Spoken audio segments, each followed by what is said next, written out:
one's good. I like the other one. All the girls like him. Hey, look at Paris and Hood. They ain't nothing just to be showing off. Can't you wait till tomorrow? I'm trying to make things lively tonight, I expect.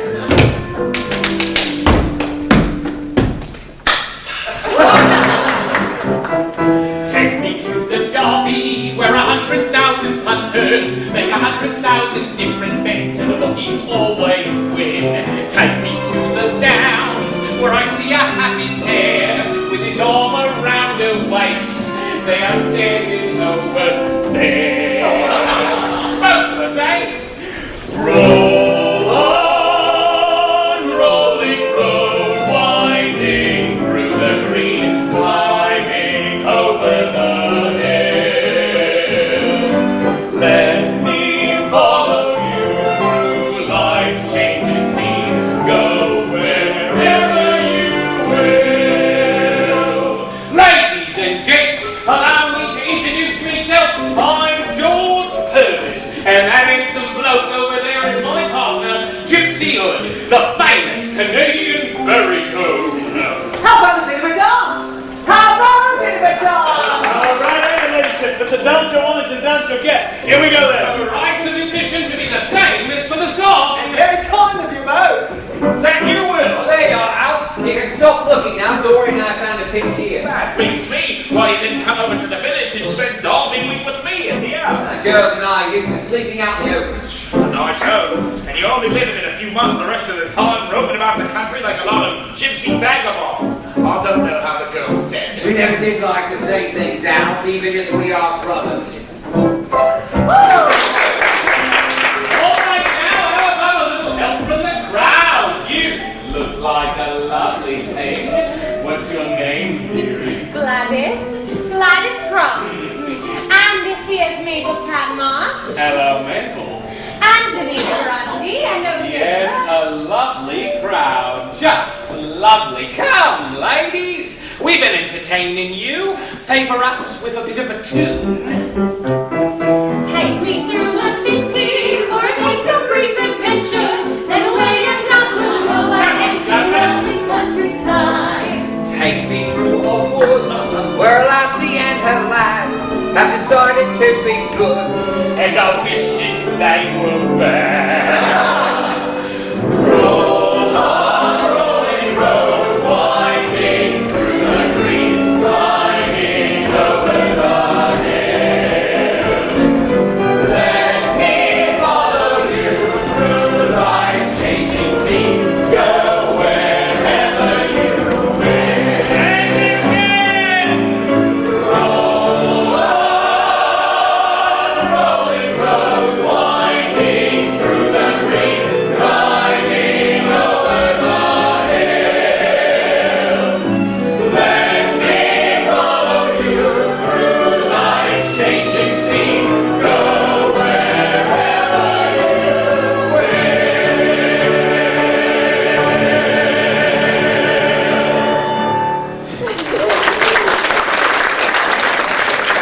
And now, while Gypsy sings a little classical selection, I will entertain you with some conjuring and feats of magic. Watch me closely, but it'll do you no good. Here's the girls now with the caravan. Yoo-hoo! Over here trying to drive around the tent. Now you've got it. Whoa! That's a girl, Stella. Well done, Tiny. What do you think of the pitch, Tiny? I'm being told it's a very quiet neighborhood. Where's Mary? Well, I left her over there watching those actors. Yoo-hoo! Mary! I'm calling my sister. Same old Derby crowd, Dory. Yes, Dad, same old Derby crowd. Mary? I'll fetch her, Tiny. Will you, Uncle Al? Tell her I've got a new dress ready. When you've finished, we can try yours on, Dory. Why don't you try your own on? Oh, I don't care so much about my own. Is Eustace Tivoli coming over to see you tonight? Eustace Tivoli. Maybe. He'd like to see you in your new dress. Do you think so? Of course he would. Put it on. All right. As soon as Mary comes, shoot her in here. Well, what's the joke? Dad, you should have seen it. They took a man's watch and they completely broke it. And the man started to get angry, and then they gave him back his watch as good as new.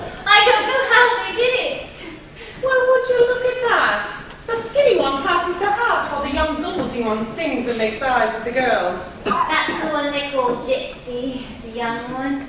Gypsy. Huh. Well, he isn't a real gypsy, they just call him that. He's a Canadian. Huh. Dad, you should have seen it. They took a lot of pennies out of Charlie Cooney's ear. Skinny one looks like you take the onions out of your try. It's all free, only give what you want. Dad, have you got 6 pence? I think we ought to give them some. 6 pence? That's all I've got in my pocket. The show is worth half a crown. That's a fine way to throw away your money. It's a good thing Tiny doesn't know.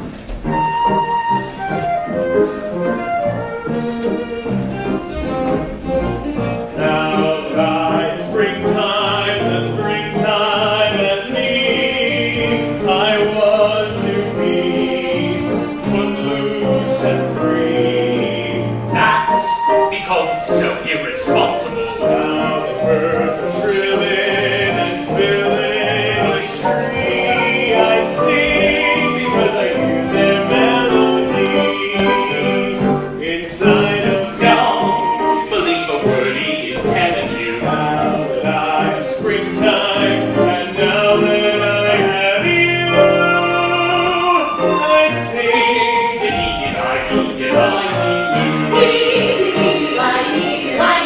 Now that I am springtime, the springtime as me, I want to be footloose and free. That's because he's so irresponsible. Now birds are trilling and filling each tree. I sing Inside of me. now that I am springtime, and now that I have you, I sing because it's what all lovers do.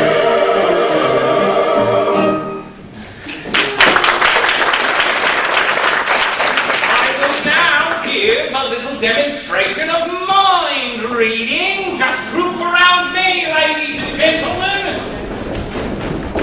Well, Well, how do you like it? Oh, it's sweet. What do you think, Mary? Oh, yes, it's sweet, Tiny. You go in and try yours on. Oh, all right. Write your questions on a piece of paper and fold it up tight. Dory, there's a copy of the Tatler on the table. Did you buy that silly magazine again? Yes, I did. And I am not ashamed of it. I'm not ashamed of reading news of titled people and the latest fashions, and for looking farther ahead and being more ambitious than the rest of you.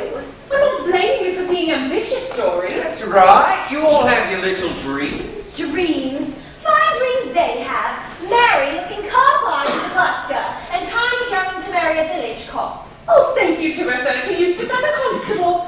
You and Mary can stay on the downs if you like, with gypsies and buskers and cops. Not me.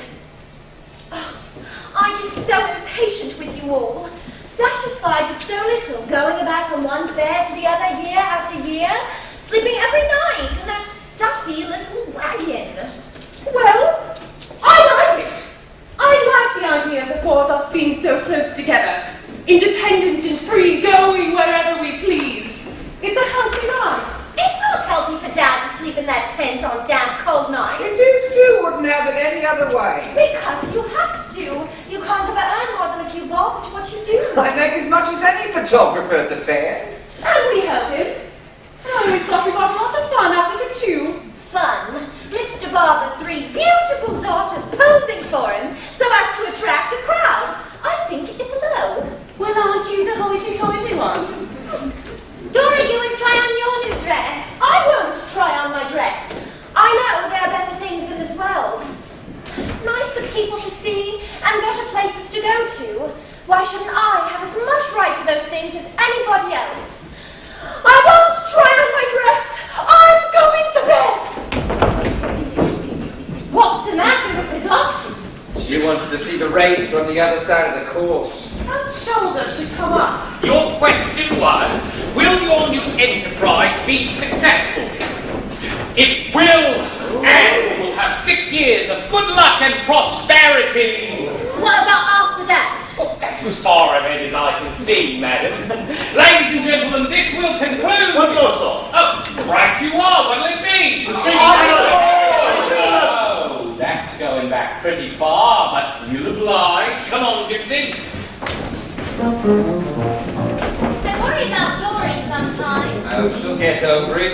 I had grand schemes too when I was young. I was going to be a doctor.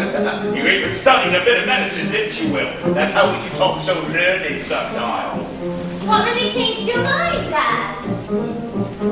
That song you're listening to. Yes. That's an old one, that is. For Beautiful Circus Girl. The year that came out, every boy in England fell in love with the circus girl. Sort of fixed an idea in our minds. One night, I went to a circus. Your mother came out on a big white horse, just like the song, and I was caught. Stood outside a tent in the rain for 2 hours, but I met her. They don't sing it the way it ought to go, it's too fast. Show them, Will. Let's roll! It ought to go like this. That's it, Governor. Let's have it then. He'll do it proper, he will.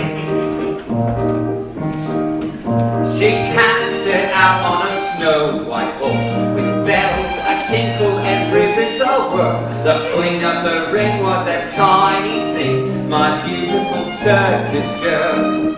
And all the swells in their evening clothes would lift their monocles up to their eyes. The queen of the ring had them on a string, my beautiful circus girl. But after the show I'd meet her and say to my circus girl, Mary, come out with me, come out and dine. I want to show you the town. I want you all to see and know you're mine, dressed in your shiny spangled gown.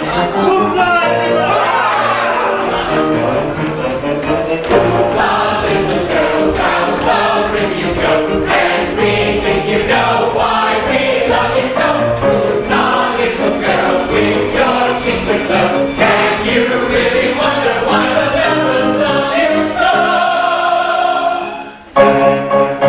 She cantered out on a snow-white horse, with bells a-tinkle and ribbons a-whirl. The queen of the ring was a tiny thing, my beautiful circus girl. And all the swells in their evening clothes would lift their monocles up to their eyes. The queen of the ring had them on a string, my beautiful circus girl.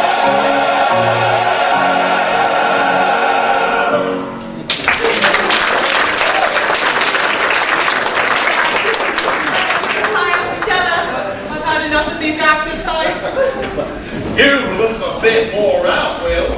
How about coming over to the pub for a pint of business? Tony! The Uncle Alf and I thought of going for a walk. We might stop at the pub. Could you let me have a bob? I don't know how I save a penny for this family. All right. You two tie up Stella. I'll go get the money.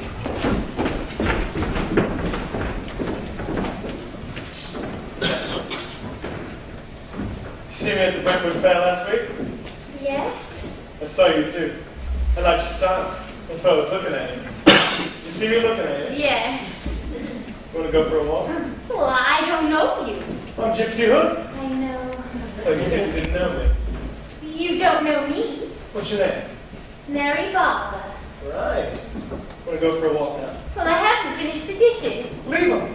But my sister, What's she got to do with it? she think it was funny. Don't bother making excuses. Go on. Back to dishes. Make out I never spoke to you.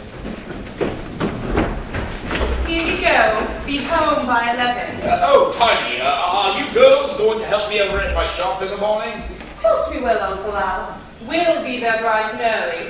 That's a good girl. Good evening. Evening. Evening, Tad. Good evening. See you in the morning, Mary. Mary, come out with me, come out to dine. I want to show you the town. Mary, are you coming to bed? I don't like the look of the men prowling around here. Not just now. All right. If anyone comes near you, scream, and I'll come out.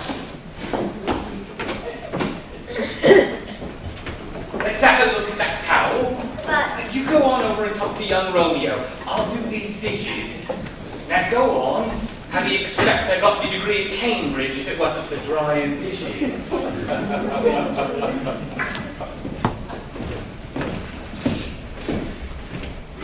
Sit down. Well, I didn't mean to make you angry. It wasn't that I didn't want to go with you. Look, I like your style. So I come right out with it and I tell you so.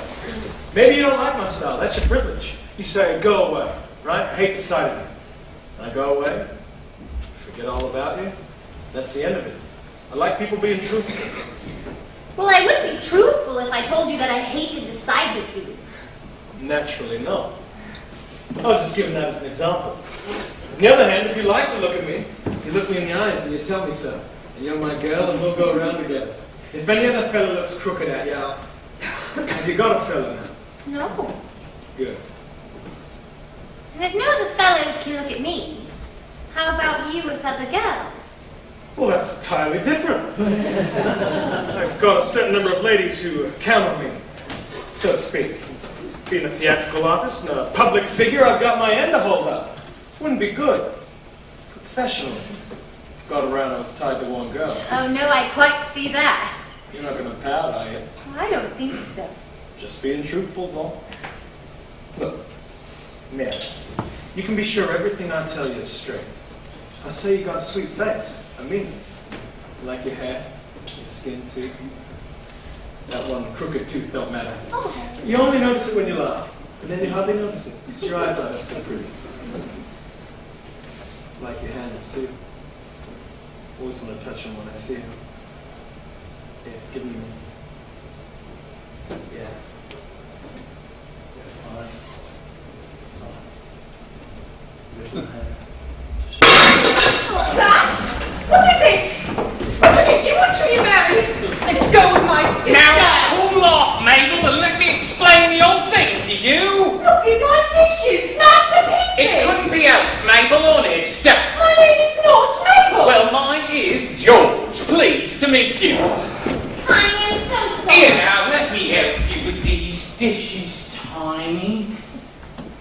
Come on, love, open up your heart and let the sun shine in. I don't see anything but dark clouds around here. Mary, have you seen Eustace Tivoli? Eustace? Oh dear, who in heaven's name is Eustace? He's a constable of the law. He also happens to be the man I'm engaged to marry. Well, then he's a man I don't like, because I've taken quite a fancy to you, myself. I'm not of a mind to fancy some roving busker who's here and gone again, breaking hearts. Oh, she's coming around. I'm not coming around. Come, Tiny darling, soften up your heart for little Georgie Porgy and little Mary and Gypsy Whipsy. Smile. No, you darn fool! Now, Tiny love, can't you feel it all around you? Feel what? What's in the air tonight? Why are the stars so bright? Why is my heart inspired to start in flight? What's in the air so new? Making me want to do nothing at all but follow you.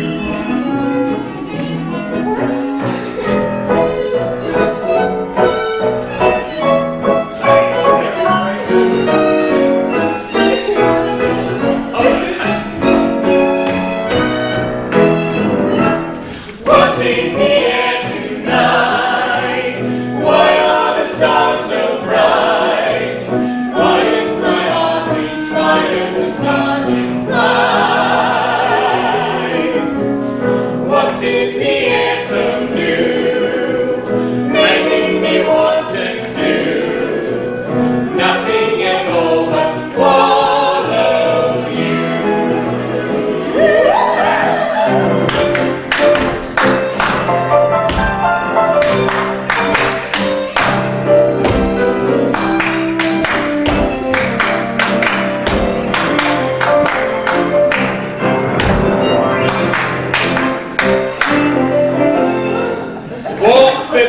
hell is this? Eustace! You may go now. Arthur Moe? Didn't I see you here last year? Not that I remember, Constable. Come, we'd best be off to that business conference. We're late as it is. Say, Constable, you dropped this slip of paper. I have but one heart to give. Give it up! No, thanks, officer. Eustace, what is that? Later. Good night. Won't be around till tomorrow, so I expect you'll be trotting off to bed now. I was going to. Good night, Connie. My love. Mary, since when are you letting that actor fellow tell you when to go to bed? He meant it as a hint to leave the two of you alone. Good night, Tiny. Good night, Eustace. Now, Eustace, don't be upset. Can you blame me for being upset? Finding my future wife dancing around, shameful with an actor, and then singing with another man! No, I never saw that man before tonight. How'd you meet him? Well, he broke my dishes, and then he started getting real fresh, and then he started to sing and dance, and so I started to sing and dance. What on earth made you do that? Well, sometimes you just start to sing and dance, if you're at all musical. But I thought music was our special bond. I've been dreaming of our home, just you and me at the piano, singing together. Well, we didn't sing, really. We just hummed a little, like, I swear, it didn't go any further than that. It was singing just the same. Eustace, what was that piece of paper you dropped? I don't know, but I want to tell you now. You promised you would. I remember it said something about your heart being true. It sounded beautiful. It's something I've been working on for 6 months. A little serenade I wanted to surprise you with. A serenade? And you've been working on it 6 months. Did it take you all that time to write it? No, not exactly. It's taken you all that time to learn it. I can hardly wait to hear it. Oh, but I wanted it to be a surprise. Tell you what, I'll go in the caravan and get undressed, and then you can surprise me. How do you mean, Ducky? I mean, when I go in the caravan, then you can serenade me. No, but I wasn't planning to go into it exactly like this. Go ahead. I'll make believe I don't know a thing about it.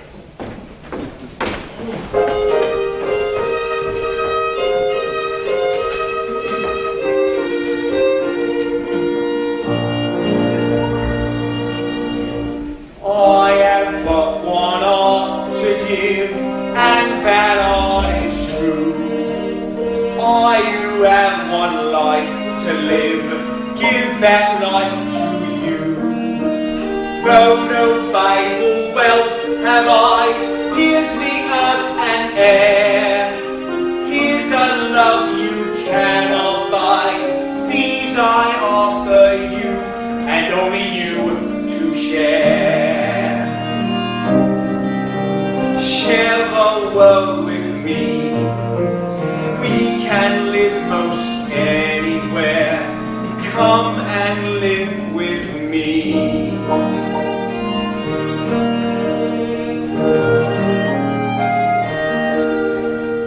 Hand in hand we'll walk together when dawn is timidly fading. Hand in hand we'll talk together in twilight's delicate shading. Of a men alone adventure and seek the stars above. I will have my own adventure if I have you to love. We'll grow old and walk together and smiles will sweeten our tears, while we gently talk together of bygone beautiful years. I have but one art to give, and that art is true. I who have one life to live, give that life to you.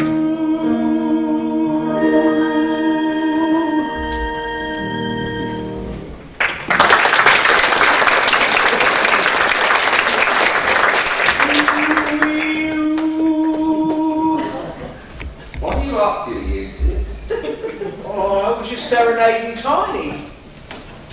Shouldn't she be at the window? I rather hope she would be.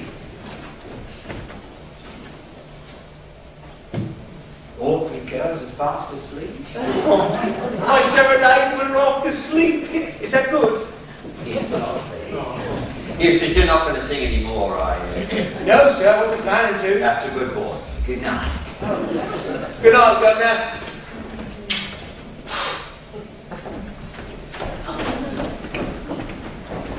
Charles, would you like a cup of tea? No, not especially.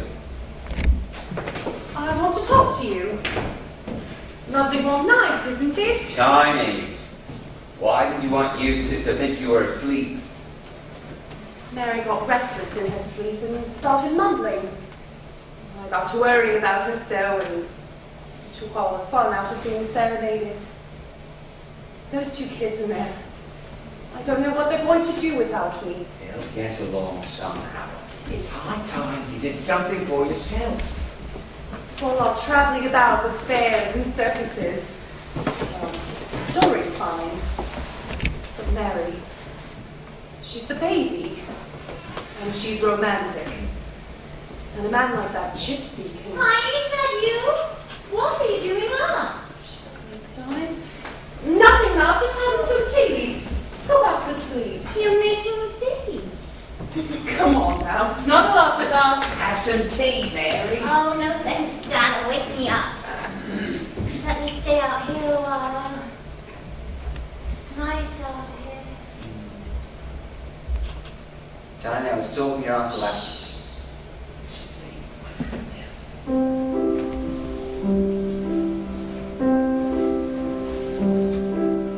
Somebody wants to go to sleep, and I know. Somebody longs for slumber deep, and I know. Evenings that want the evening air will stoop to please their tops of air, and I'll meet them all, for I'll be there to kiss her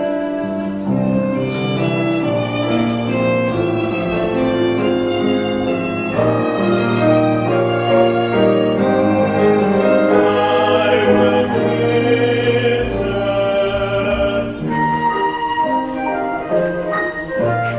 Now that I am springtime, the springtime has been. I want to be footloose and free.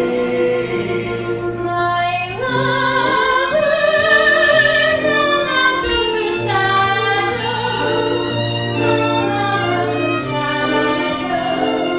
and into my home. My lover, I'm longing to give you, I'm eager to give you the joy in my heart. Gypsy, come with us. You know we depend on you. Where are you going? See, these girls rather depend on me. But Gypsy. Leave me alone, Connie. I can't let me know how to talk to one girl. I'll go with these girls if I like. And who's to stop me? You've lost him, you've lost him, you've lost him, you've lost him. I know that I'm your mate, dear, your mate I'll always be. He's going, I know that sooner or late, dear, you will come back to me. Why can't you see you've lost him, you can't keep him, you can't take him. He will take no one to claim him. He wants one and then another. He wants none to be his mother. He wants women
Doesn't laugh at her, I'll get away from me, all of you. I'm tired.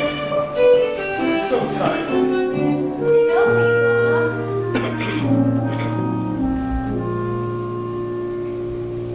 Somebody wants to go to sleep, and I know somebody longs for slumber deep, and I know who dreams that once the evening air will stoop to kiss and hustle there, and night and all for I be there to kiss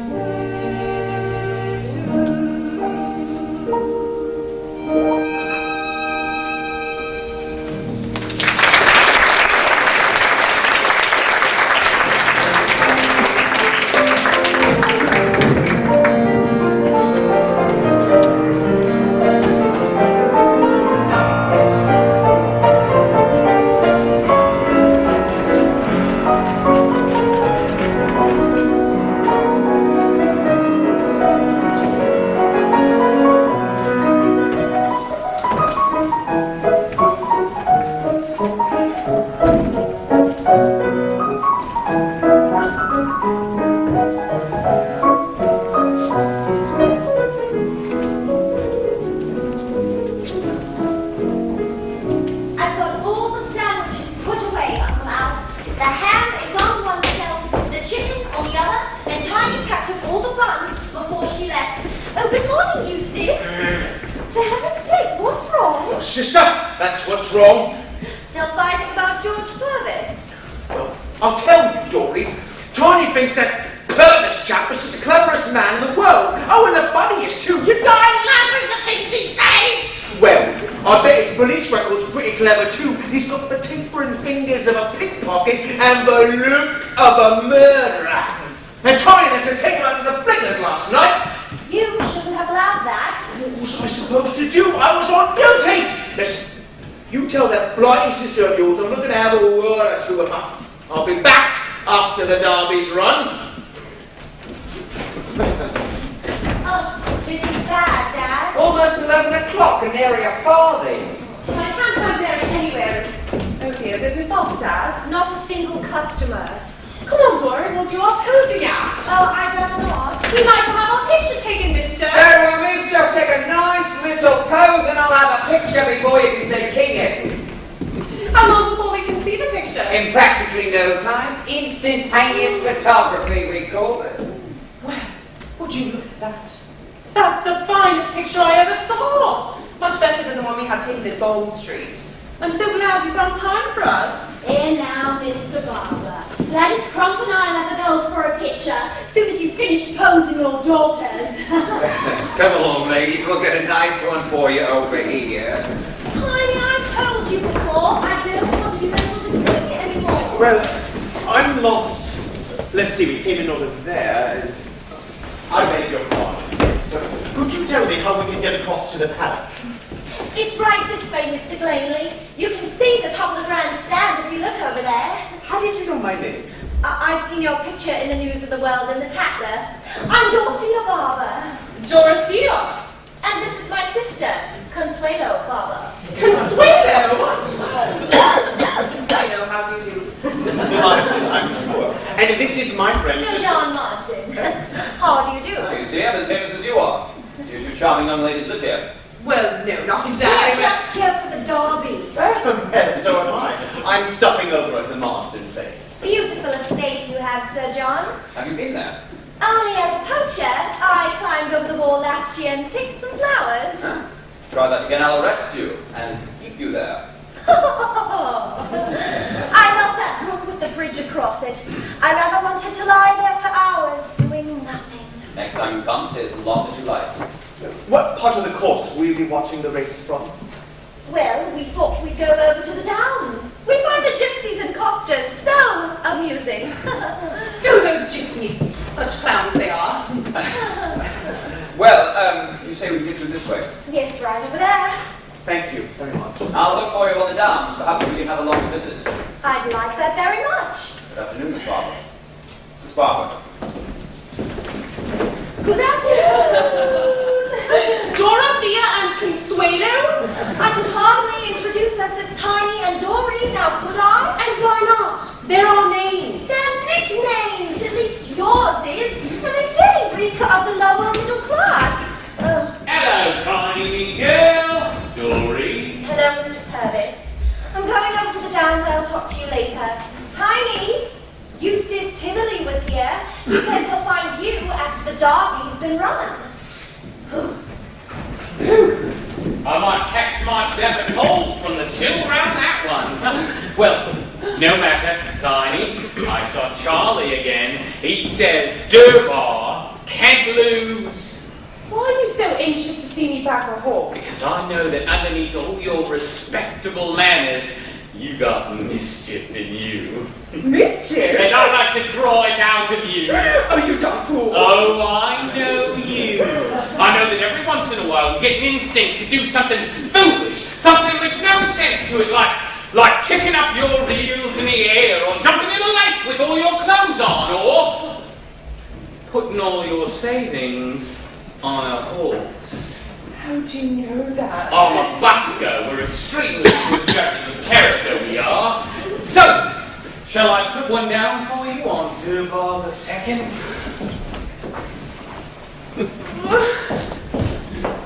All right! £22, 19 and 4 pence. It's almost all I've got. I've been saving it for when Eustace and I get married. I've never done anything like this before. Imagine me betting. That's me, girl. You won't regret it. I better get it put down before they close the windows. I'll see you after the race.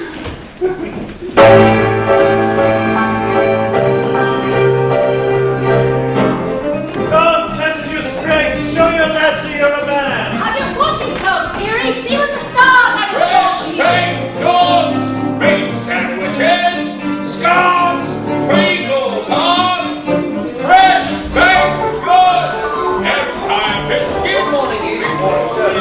Cake, shortbread. Oh, I know what the stars have in store for you, dearie. Off with it then. Hey, did you catch the princess looking daggers at you? Let her know. George, I'm so nervous. Oh, don't be. Why don't you go have a spot of tea? Mary!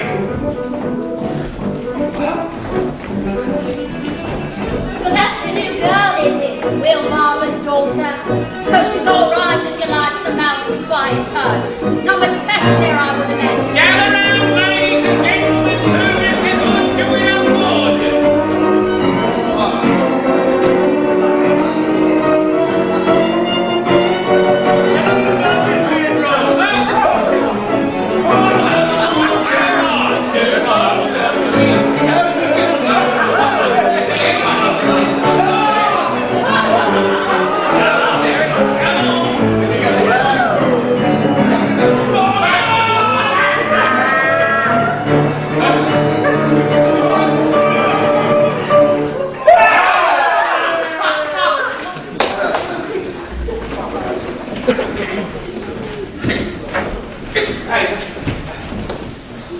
What do you say we shove off? Shove off. Here, let's get away. I've got a funny feeling there's trouble ahead. What with you getting mixed up with women and all that. Who's mixed up? You mean leave tonight? I mean, this very minute. That cop, Eustace, thinks he remembers me. From when? An accident I had. I thought I had my hand in my own pocket and it turned out to be somebody else's pocket. Besides, I want to get you away from that girl. It's the first time I ever seen a skirt turn you on your head like this. You don't know what you're talking about. I didn't tell you.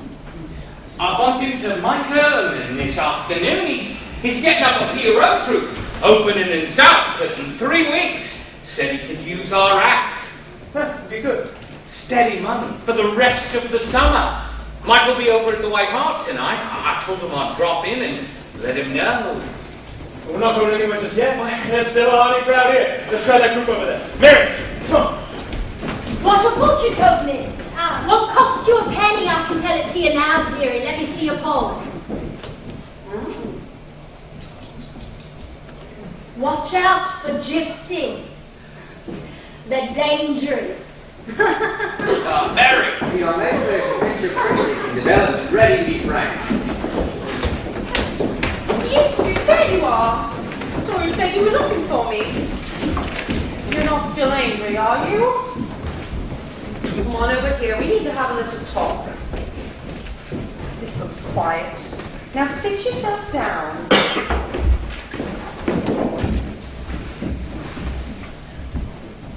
Tiny, I'm awful blue. That's because you're thinking an awful lot of silly things you shouldn't be thinking. About me and George. You went off to the flickers with him. Eustace, it was just an outing. Just a bit of fun. But if it upsets you, I won't have anything more to do with him. Even if you are being a proper fool. Eustace, let's get married. Do you mean me, Tiny? I have a feeling I may be coming into a little bit of cash soon, and, well, it's just time.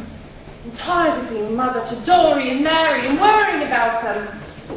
I want to have a man around, Eustace, and I want him to be you.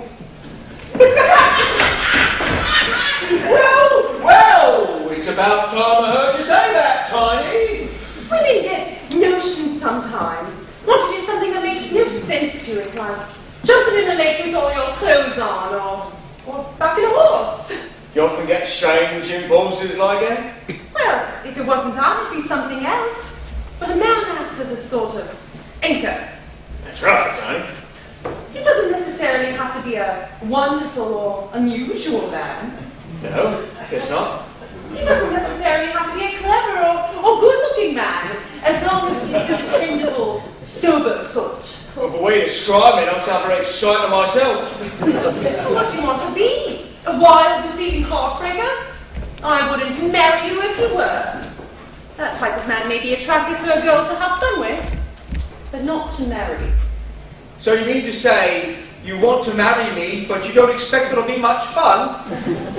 No, you see? Saying I wouldn't love you if you were any different. I think you're perfect. Just as you are. Don't envy brilliant fellas, let them ride and blow like bellows. Don't try to imitate the rest. Just be an average floating, light your pipe and have a smoke and stick to the job that you know best. Let others say you are not very right. Just be the way you are. You're alright. You are doing very well. If you like you, if she listens while you tell all the wonderful things you do. If you have a pint of beer and a bit of a place to dwell, you're as good a man as any, and you're doing very well. All that you say is true, but you need some advising too. And now, dear, I think the time is right. Don't mix with bad romantics, for their wild, eccentric antics are not becoming to your type. Ladies much snappier and on the shelf, you'll be much happier as yourself. You will do very well if the daddy you likes you. If he listens while you tell the ridiculous things you do. If you have a cup of tea and a bit of a place to dwell, you're a very lucky woman and you're doing very well. Let's see this here then. Alice.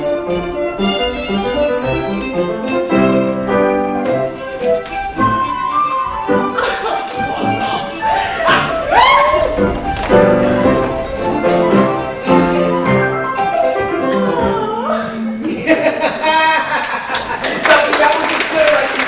Much better than watching that old derby. The derby. I never did find out who won. Bert. Oh, that was the best derby ever, Tiny. Tell me who won. It was July the 2nd, wasn't No, it was Peter the Hermit. Peter the Hermit. £22. What's that? £22.19 on the wrong horse. But it doesn't matter, does it? It's only money. If you have your pot of tea and a bit of a place to dwell, You're a very lucky couple and you're doing very well.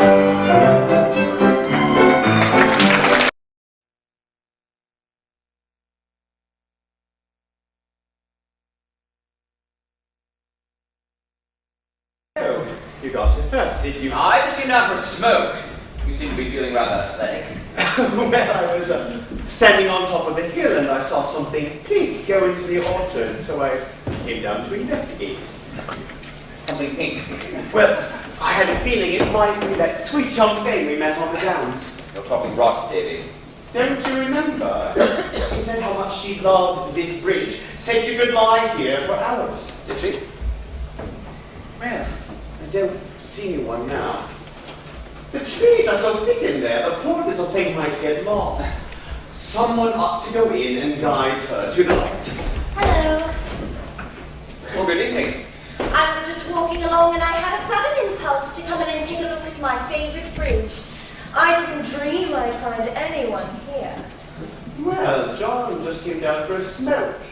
He didn't dream he'd find anyone either. Would you mind turning around?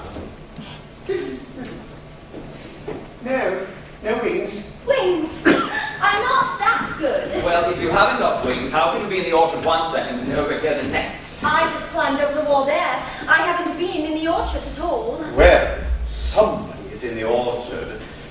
I think I shall continue my investigation. Goodbye, young things. Well, here I am, coaching again. We shall have to think of some suitable punishment. I did get a slight tear in my dress climbing over the wall. Will that do? I'm glad you came. I was hoping you would.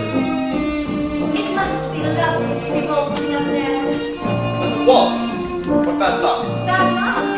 Don't you like waltzes? Oh, I adore waltzing, especially when it's with someone as charming as you. But I'm afraid I promised to dance this waltz with Lady Melcott. She's my mother's best friend, and I mustn't disappoint her. Would you wait here until I go back? Of course. You sure you won't go away? No, I'm going to get away. I'll be back as soon as it's over.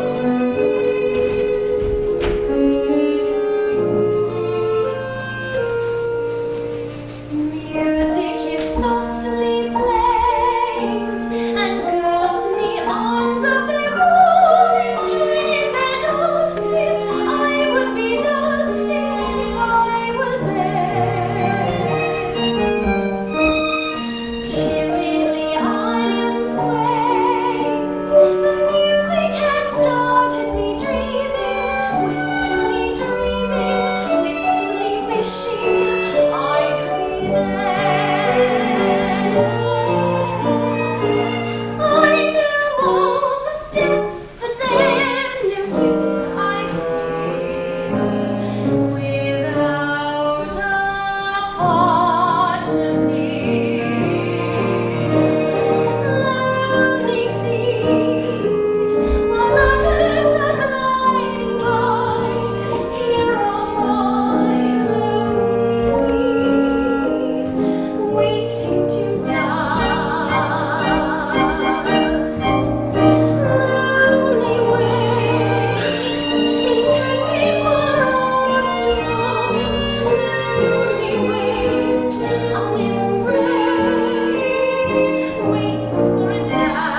about what goes on up there. Is that what you do when you lie here for hours? Yes. I lie here and try to imagine what it would be like to live in a very big house and be very rich and know everyone. People like the ones dancing up there now. And what do you imagine they're like? I imagine a ball of marble and a large flight of stairs. There are gold satin chairs and the curtains are wide and large.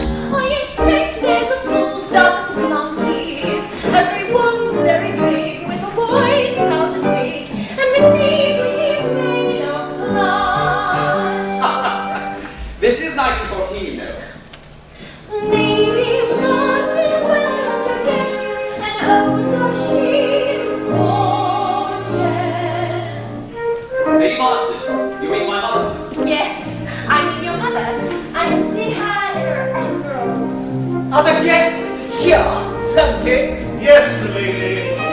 Well, why don't you announce them, you great oaf? The ambassador of Montenegro and Mademoiselle Cayenne from Paris. The guests of honor arrive. Lord Harry Cricklewood and Lady Ticklewood. So, you finally got here.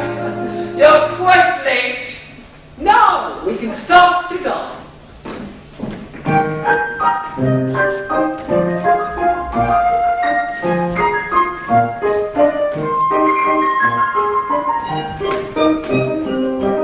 Imagine how beautiful and graceful and stately they must be. It's not at all like that, my dear. You've made a slight mistake, I fear. I think your imagination's rather gotten away with you. But I know just how big they're not separate about it all in books. I'm afraid the books that you've read are just a bit misleading.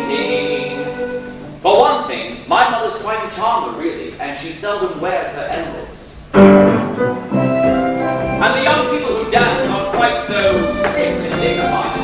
Are they undignified? Not exactly, but they're really quite jolly. Let's take the lead where I'm going now. Show me how they dance. Then we are there.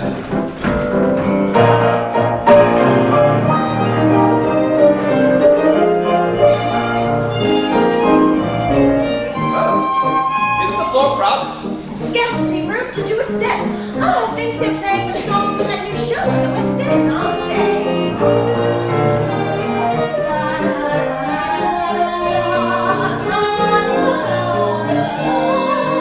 Do you think it's stuffy in this ballroom? It's rather, isn't it? Shall we go for a walk in the garden?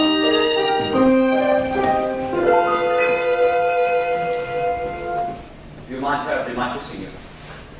I don't think I'd mind if I were a girl up there. But I'm only a... It was an accident if we ever met at all. I'm not a part of this world. Someday, perhaps.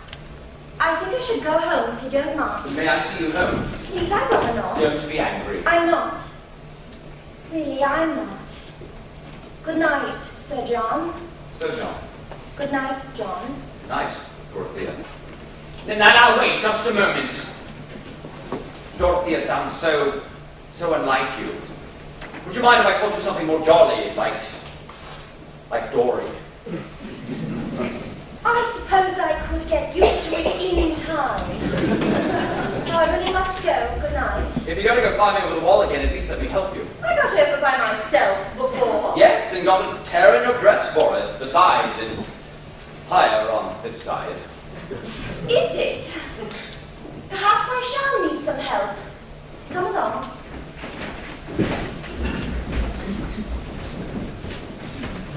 Mary! Mary! Why are you hiding over there? I was afraid if someone saw me, they might put me off the place. The old thing gave me a turn, you coming out of the darkness like that. Why didn't you wait at the bridge like I told you to? There was a man on the bridge when I came. I don't know who he was. Anyway, I went in there, and when I heard someone coming, I hid. When and where? Beyond the orchard, there was a clearing with a clump of small pine trees. Well, the branches hung so low, I caught my dress crawling under them. There was a little bed of pine needles in the clearing. They made the air smell so lovely. I had a dreamy feeling. I looked up and I could see the sky and the stars and for a minute, it seemed I was the only person in the world. Well, I thought of you too. I made up what I'd say to you. And I'll start to jog. I'm not worrying about what you've done before. I know you've got other girls, you told me. And it was a shock this afternoon to meet one of them. That was Anita. She isn't even fit to talk to you. Sorry she upset you. She didn't. Gypsy. Promise that from now on, we'll only be me. Why do you want me to promise things? How do I know I can be true to you? I've never been true to anybody before. But you said... I know what I said. And I meant it. Just like I mean everything I've done.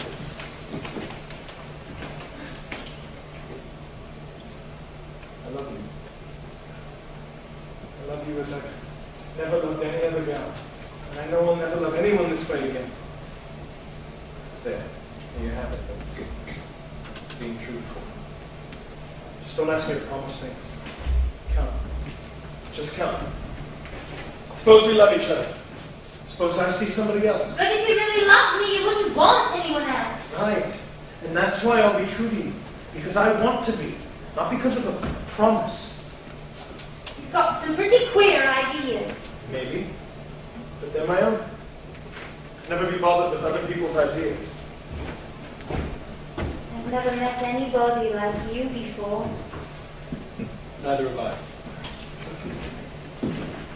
Since I was 7 years old, I've been learning things all by myself. And all I learned is most the talking is tosh. Just a few things in life that count. A few things that are sure. What good are words when I can see things in front of me like I see you now? Your big eyes looking at me. Bush behind you with your big glasses on. The moon shining on your head the way it is. What good are words when you can thrill me with the touch of your hand? What good are words when there are silences that both of us understand? What good are phrases when arms that you love surround you? What good are poems when eloquence does the same? Life has found you.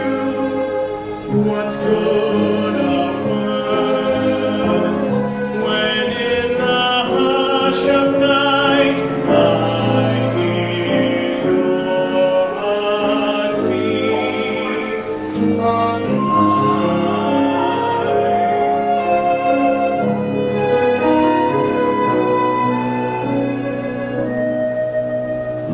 Take me where you are going, for I will go wherever you will take me, without a thought of whither or where you'll lead me. I'll follow over a field of clover, or up a hill more silvery with dew.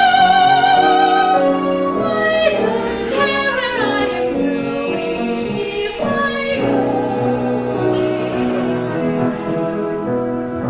What's in the air tonight? Why are the stars so bright? Why is my heart inspired to start and cry? What's in the air so new, making me want to do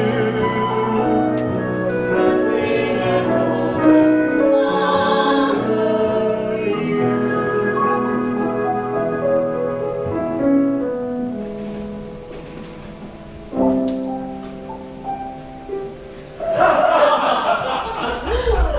We better go back. Tiny will start to worry about me. Don't go back. Show me that place you found. Where you look up at the stars and feel you're all alone.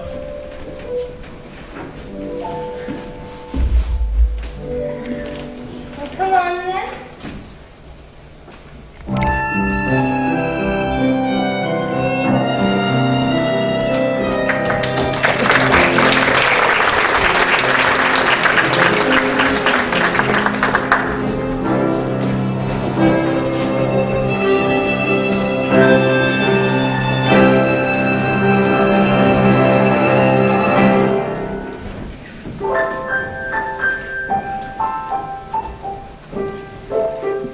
Look, Mary just finished the headpiece. It looks lovely.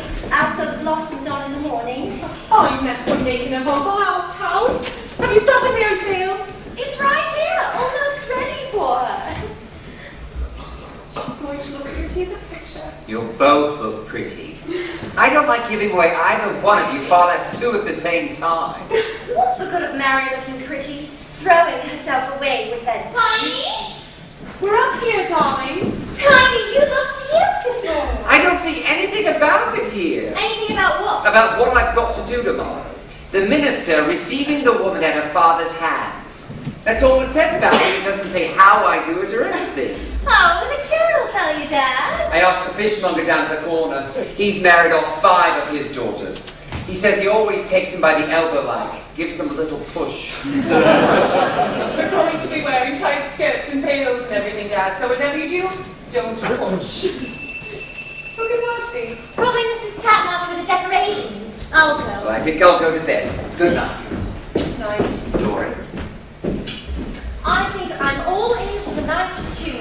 I'll see you in the morning. All right. I'm just going to try my dress on once more and then I'm off too. Not that I stand a chance of sleeping tonight.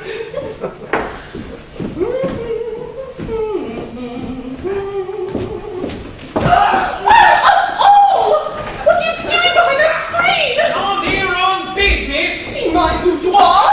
What sort of business? I heard Gypsy was here. I haven't seen him for a month. I came down to look for him. And you expected to find him in my bedroom?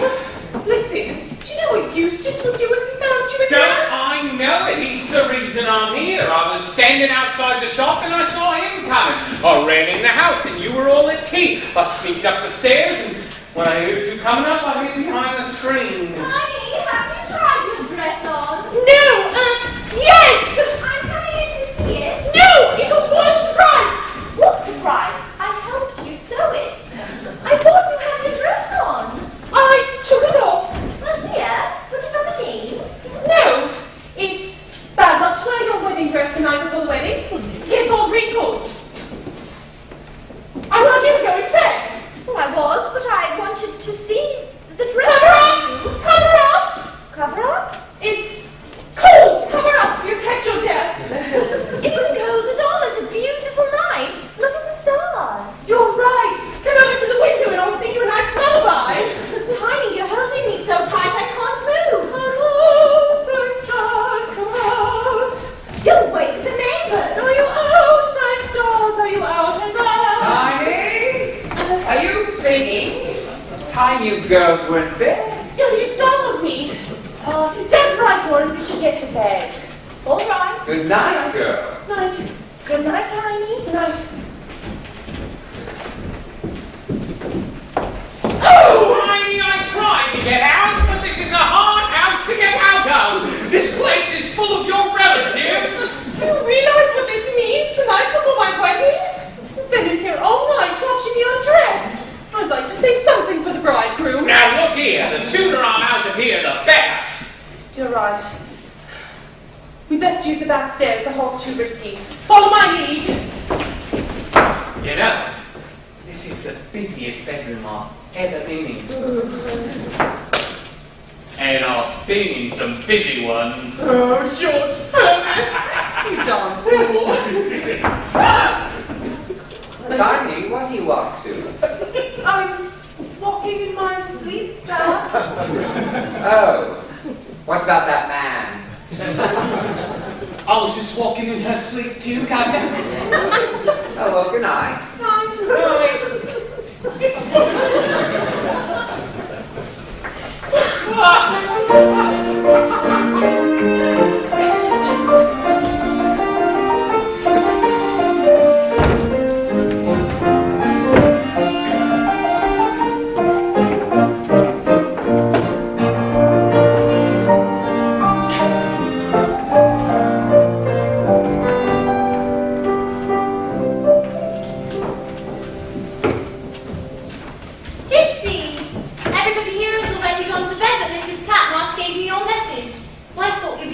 quite hot with Eustace and the other men. I told him I'd go.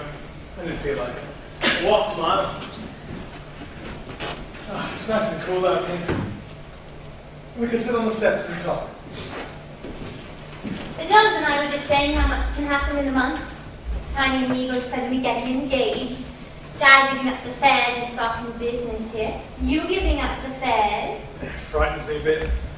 You know, wonder if I'm good for anything else except being a busker. Well, Uncle Alf must think so. He wouldn't offer you a job otherwise. Right. We just finished the veils. Veils. Everything about a wedding's silly. But you can't get married without a wedding. Yes, you can. We're married. I'm married. I'm never going to fit into this life. It's the kind of thing I ran away from. Look at your uncle's house here. What about it? I bet he's lived in it his whole life. Like a prison. No! You haven't even been inside. It's not a prison at all. It's warm. It's sweet. It's just the kind of place I hope we'll have.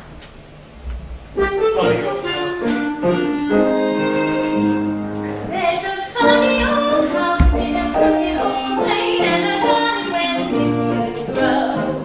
There's a patch of green ground and an old well around. It's the greenest green ground I know.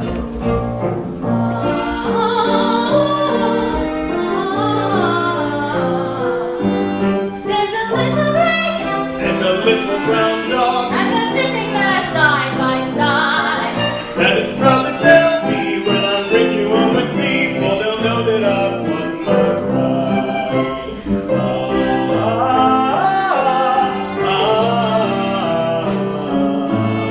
When the crocuses bloom and the robin flies home just ahead of the lark and thrush, then a mind that seemed dead will become a rosy red. And the funny old house will blush.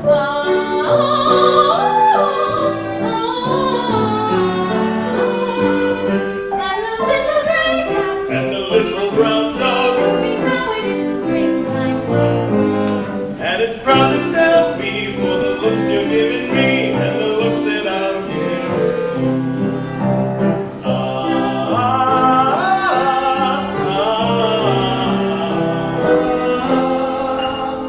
There's a funny old house in a crooked old lane And a garden where slippers grow. There's a patch of green ground hanging over the ground. It's the greenest green ground I know.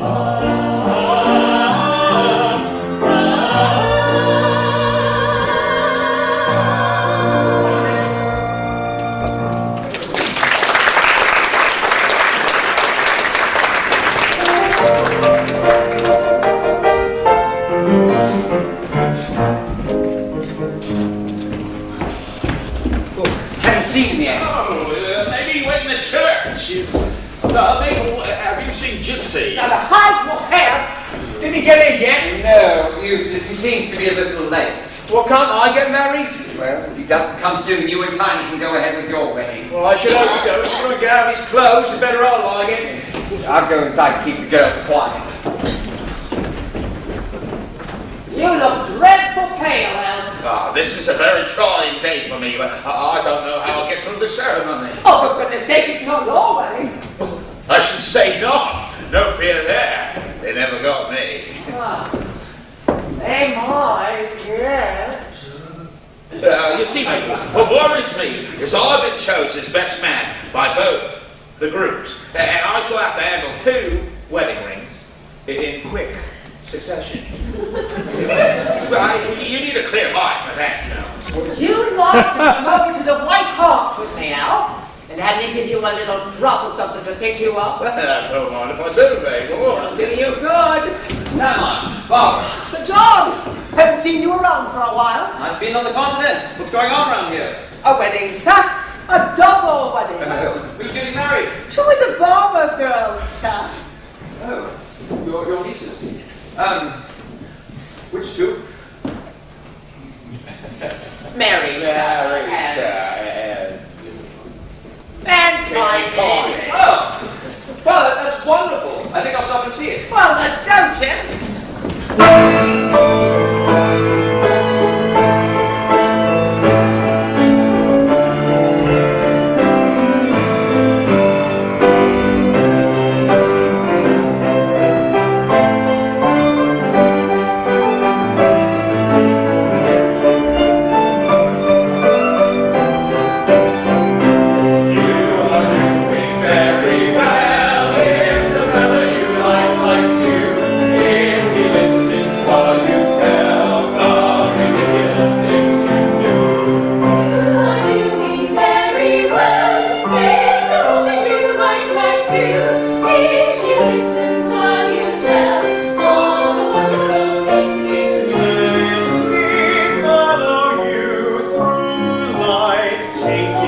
while we gently talk together of bygone beautiful years. And in earth we'll walk together when dawn is timidly fading. And in earth we'll talk together in twilight's delicate shading. I have but one heart to give, and that heart is true. I who have one life to live, give that life to you.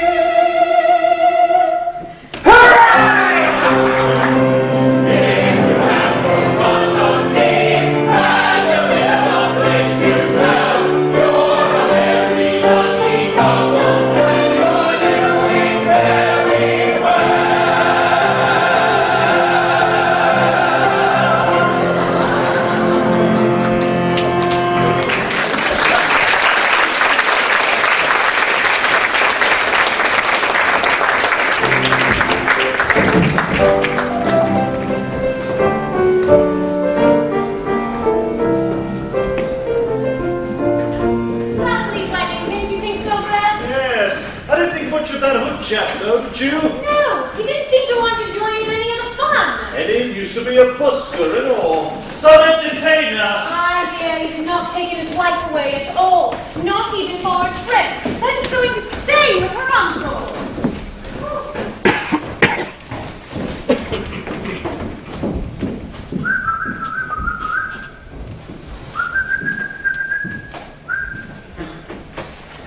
Can I see you a moment? Sure.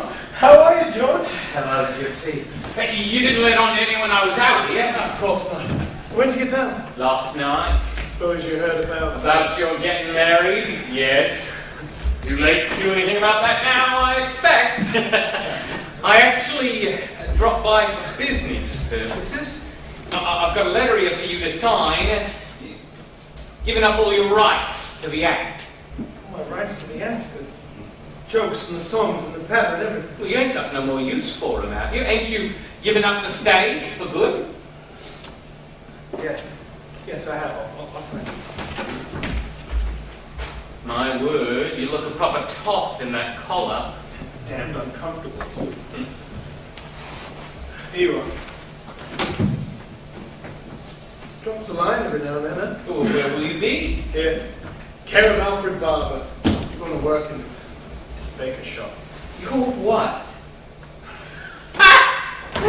Strike me pink! You be on the counter of a baker's shop?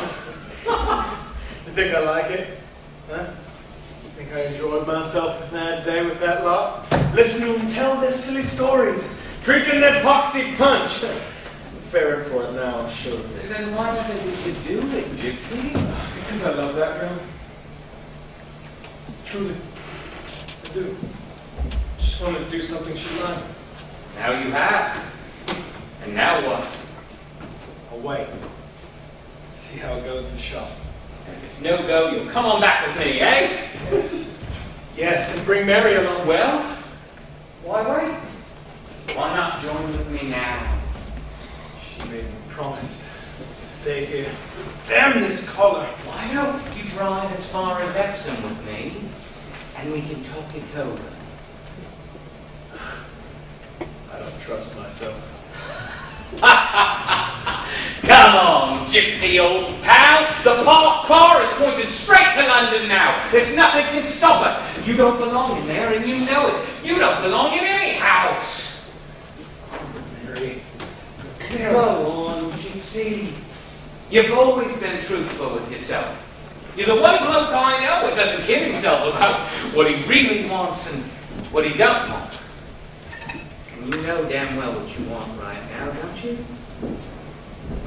Don't you? Yes. Yes. Gypsy, let you go. Everybody inside's been asking for you. What's he doing here? Mary. Look. He's just running as far as Epsom with me. He'll be back in half an hour. But everybody inside will think it's funny. He's got business in Epsom. He's got to sign a release of the act so that I can continue on my own. Yeah. Well, I don't understand. Gypsy. Gypsy, you're coming back? Aren't you?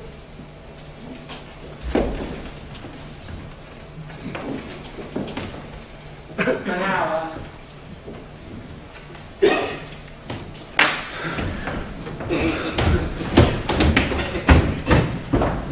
We'll be waiting for you. Charlie is ready to leave, so Charlotte's going to take him to the station in his car. Goodbye, Mary, darling. Where's Gypsy? He's here just now, but he's coming back. Very tiny. Come on, Dory. Go get the gypsy. I'll be there in just a moment, John. What's going on? Where's Gypsy? He went away. Went away? He's coming back. Oh, Mary. Darling. Going back, darling. Dory? I'm so sorry.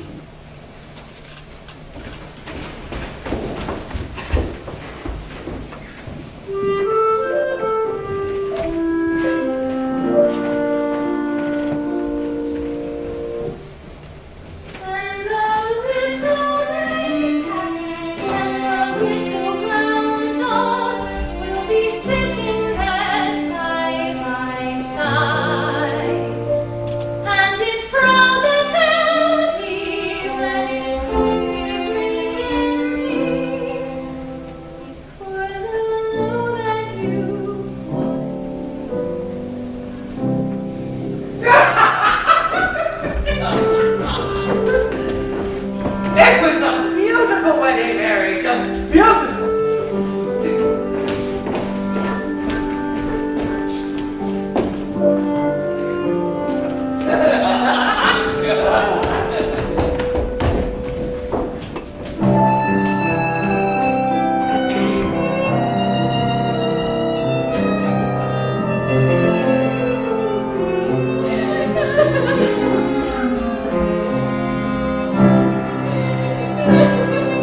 to get home to take care of my own family.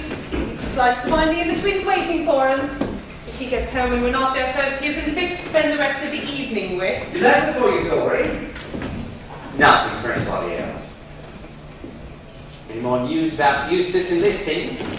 Something tells me Eustace will never get to the front. Why do you say that? I don't know. He can't resign from the constabulary, for one. There's something too safe and steady about Eustace. I can't imagine him having an adventure. Like me. They won't take me. Now, Dad, you can do much more at home. Why should they take Alf? He's only a few years younger. We want you here, and that's all there is to it. Leaving me to take care of a baker's shop. Stop grumbling. What's your letter from, Dory? I haven't opened it yet. Look, it's got the Marsden crest on it. What's happening? You've been getting letters from that Marsden chap for more than a year now. Yes, but he uses his navy notepaper. This is from their home, and it's not his writing. It's from Lady Marsden. His mother. What does she say? My dear Miss Barber, I shall be at home Thursday for tea. Can you come up? I've been hearing so much about you from John. From his description, I judge you to be a combination of Lily Elsie, Gertie Miller, and Joan of Arc. I've never met a young girl with so many virtues, and I'm not sure I should like you if you had them. Do come up, so that I may discover some of the attractive flaws that I am certain John has overlooked. Very truly yours, Augusta Marsden. She sounds jolly. You'll have to go up to see her. I'll be frightened to death. Why should you be frightened? You'll be mistress of that big house someday. Don't, Mary. You make my heart do flip-flops just speaking of it. And when you're Lady Marsden, will you ask your sisters out for a cup of tea? Will I not? And I'll get a fine young man in position and wealth for Mary. What do you mean?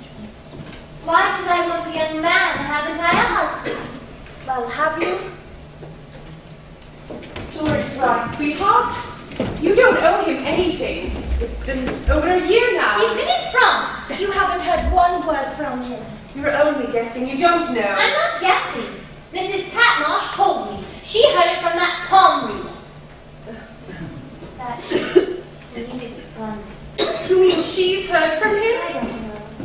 But I know Gypsy, and you're the one person who doesn't know him. Dory. It was my fault he left. It was. I shouldn't have tried to change his life and make him stay here in a stuffy little village. It's good enough for the rest of us. But he's different. He likes to be free, to rove about the world. I should have been willing to go with him. So you're going to waste the rest of your life waiting for him. If he's not killed in France, he'll come back to me. And if he does, I'll go with him. Living from hand to mouth at the fairs.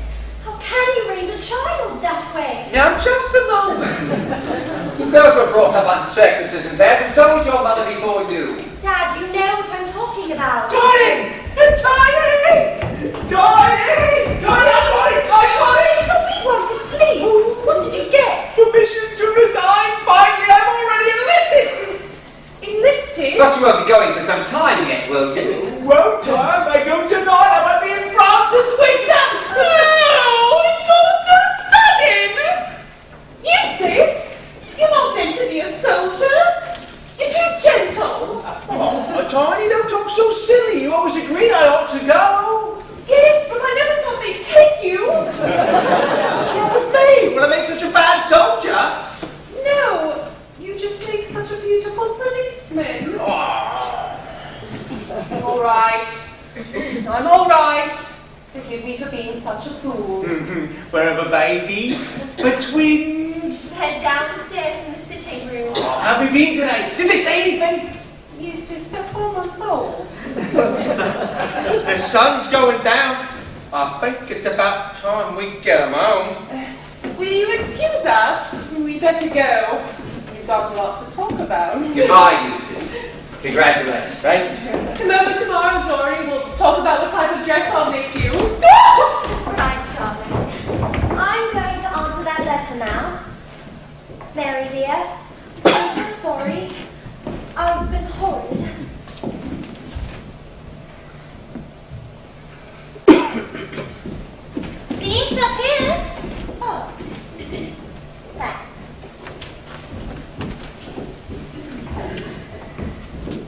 expect I'd better get over to the shop and help Philip close up. How do you like running the shop, Dad? Oh, I don't think people who are used to shows and circuses are ever any good in a shop. No, I suppose not. I was born in a shopkeeping family, of course. Like when I married your mother, I took up her life. It's funny how you kept on with it after she died. Yes, it seemed to keep me close with her somehow. It's queer how one woman can become the whole world to a man and stays like that even after she goes. That's why I understand you, Mary, and how you feel. I do have no use for that chap of yours. And if I met him today, I'd give him a piece of my mind he'd not soon forget. But I know you want him back. It isn't a question of whether you're right or wrong. What your heart needs. I'd better get over to the shop. Dad, thank you for understanding me. I've had to keep my feelings bottled up for a long time because no one would listen to me. But I wanted someone to know how beautiful it was. With all that's going on. How beautiful. And why I love him no matter what he's done. Oh, and why I love that little girl in there.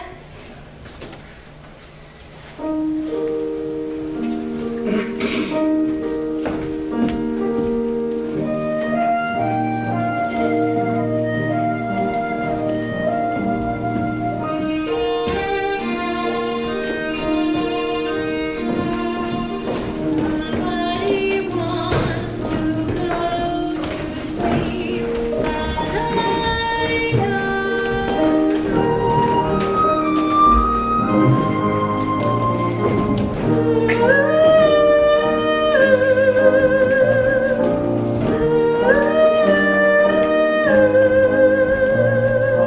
What's my future? Where am I going? Don't ask me. Don't ask me. When I've got the moon, I am wishing for the sun. When I'm sitting in the sun, I am wishing for the moon. When I've got no job, I'm as blue as I can be. When I've got some work to do, I am longing to be free. I'm a discontented, good for nothing sort of ne'er-do-well. Sit around and mope all day until I hear the dinner bell. Sit around and mope all day and dream of what can never be. It takes so much to satisfy a crazy guy like me.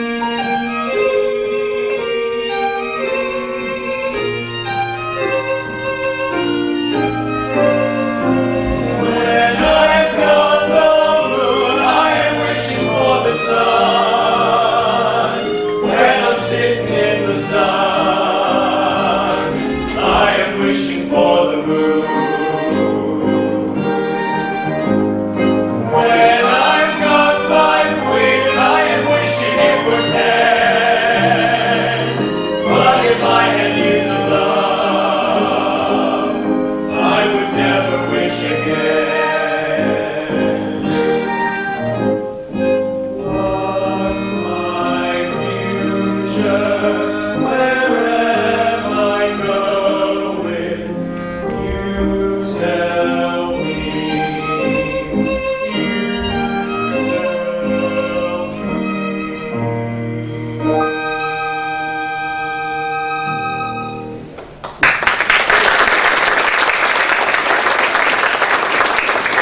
When does this blinking show producer arrive? He's light now, but that's an adequate theatre ropes, ain't it? I don't know why they had to send for this chap. They wanted to put on a show in this division, they had me.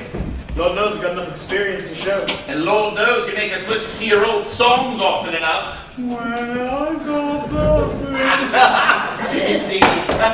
If you didn't growl so much, you'd be something yourself. But this bloke's got a special record with shows out here. He had one at Rouen and Abbeville. And his last one at Wipers was the biggest success of them all. That's all he does. He's got a cushy job, his staff. I'll wager he's a blooming windbag. It's young in the army. Just being truthful, folks. Is this where we rehearse? Well, we've called the men to meet you here, but when you start to rehearse, you'll have more room over the cut. It is the ruddy producer. You'll find the men a willing lot, I'm sure.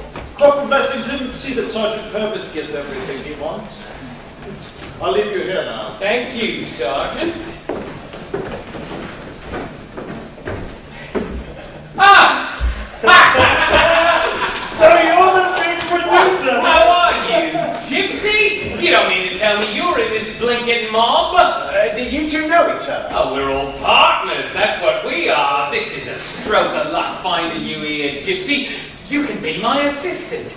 You're what? I mean, you can help me out a lot. I mean, you'll practically be the star of the show. I say, we can use the old act.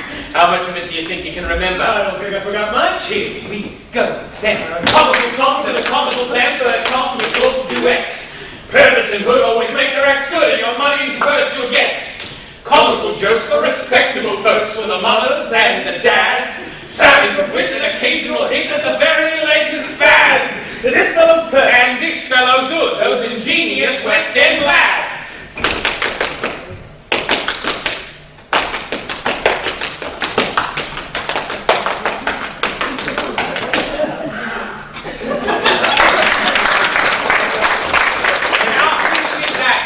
Sing a romantic tune and all the girls would faint at his feet. Come on, give us a bit of that style, Gypsy. Who wants to hear that kind of song? They don't go for any of that tripe out here. Oh, that's where you're wrong, Gypsy lad. I found that in these soldier shows, a bit of sentiment is a good thing. Makes them think of home and their loved ones. Who wants to think of home and loved ones? Not me. What's about him? Something touched him wrong. Yes, and I think I know what it is. Really, Tom, why don't big red caps are eligible to go on the show? No, of course you are. I'll speak to the producer. Sergeant Purvis, could you take a red cap in your show? He's got a fine voice. Where is he? Over there. He's a bit shy. Eustace, this is the producer. How are you, Corporal Tiddley? I'd be glad to have you in my show. Have you got a song for us? Well, as a matter of fact, I just wrote one. You just wrote one. Isn't that a pretty hard thing to do? Yeah, but I find you can learn the words easier if you write them yourself. I've been studying it for nearly a year now. Well, let's have it then. What sort of a song is it? It's a serious sort of song, really. Makes you stop and think. Somehow I knew it would be. Let's have it anyway. A child of only 3 sat on his father's knee. The sun was shining brightly from above. The child of 3 said, Dad, to have you I am glad, but why do I never have a mother's love? At first the father coughed to hide the way he felt. Here. Would you mind repeating that? At first the father coughed to hide the way he felt. That's what I thought you said. Carry on. First the father coughed to hide the way he felt. And then he said, my child, this time you knew. I have a tale to tell, and I will tell it well. But first I like to sing you this refrain. Keep smiling, remember you're a man. Laugh away your care, that's the only plan. Keep smiling and always wear a grin. That's the spirit that I think will sometimes win. I never shall forget the day when first we met. I asked her and she said that she'd be mine. And then I took her home and showed it to me mother, and then I took her home while they made friends. On the road to Mandalay, where the flying fish Oh, that's a different song altogether. I got it all wrong. Right, that one. No, that's a song by Robert Burns. Again, I took her home while they made friends. But somewhere when we went, I kissed her on the end. And then we lived happily in a little house and had 3 children then. Her father died and I lost my job, and years later we got a cable from Mesopotamia. They struck all our property and we gave it a practically 30,000 pounds. I got to polish those last lines up a bit. Yeah. Got to get the words fitted in better. Keep smiling, remember you're a man. Laugh away your care, that's the only plan. Keep smiling and always wear a grin. That's a spirit that our fate will sometimes win.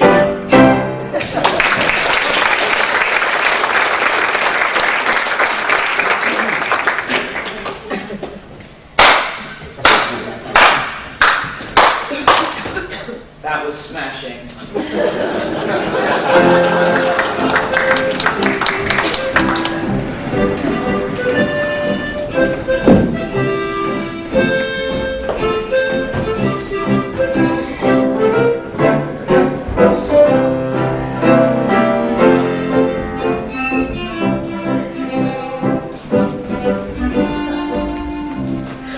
My dear, I'm so glad we've gotten the opportunity to know each other this year. I feel the same way, Lady Marsden. You're very important to John, and that means you're very important to me too. Thank you. He's going back to France in a fortnight. It will be hard for me. I'll worry about him so. I'm just so grateful that I'll have you around. You know, I think of you as a daughter, my dear. Even though John tells me you've got quite a lovely family of your own, I do so hope I'll meet them soon. Augusta! Oh, Miranda! Dory, this is John's cousin, Miranda Vale. Miranda, this is Dory Barber, the girl John's going to marry. So you're the charming thing John's been lucky enough to capture. I've heard so much about you. Only good, I hope. Well, of course, aren't you the one who's Lily Elsie and Gertie Miller combined? You forgot Joan of Arc? I'm going to leave you 2 young people alone. I'll see you later at tea, Dory. Yes, I look forward to it. I've so been wanting to meet you. I was speaking to Mother yesterday. We both feel quite relieved. See, John can be so peculiar sometimes.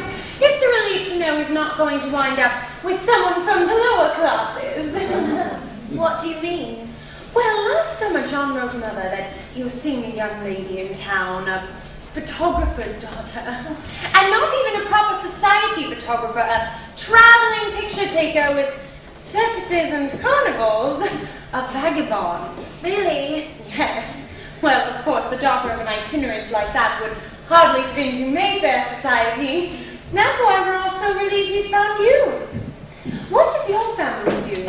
Well, Miranda, darling, Peter Fifth Elliot is simply mad to find you. You can't ignore him any longer. No, I know. He's a silly lad, but he's entering the army next week, and one must do one's duty, mustn't one? We'll talk later. Tom. Lovely to see you again, Dory. you two take it. Is everything all right? I'm fine. Well, Tom.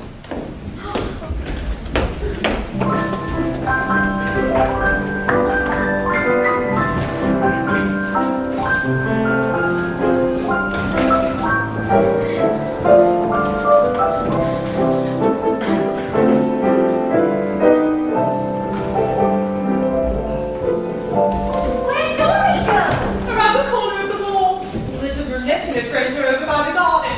Come, girls who have no business there. No, we just want our amiga Dory. It won't do her any good if we get caught here. She's a guest, we're only the caterers, and we've done our job and we ought to go right down the hill and off the ground. Look, there she is. Tiny, is she crying? What? Let me see. Anyone's done anything to her? Oh, no, it's all right. There's Sir John. He's got his arm around her. I wonder what on kissing her. All right, stop spying on your sister. I never quite realized what a long drink of water he is. Doesn't she look sweet? I know she's my sister. Maybe I shouldn't say anything, but I think she's the prettiest girl here this afternoon. Now they're talking to those people. Seems very popular, doesn't she? Look, they're pulling her out in the middle of the lawn. They want her to dance. How can you tell? The same as she did in the Red Cross fest. She's going to do it. That's my sister.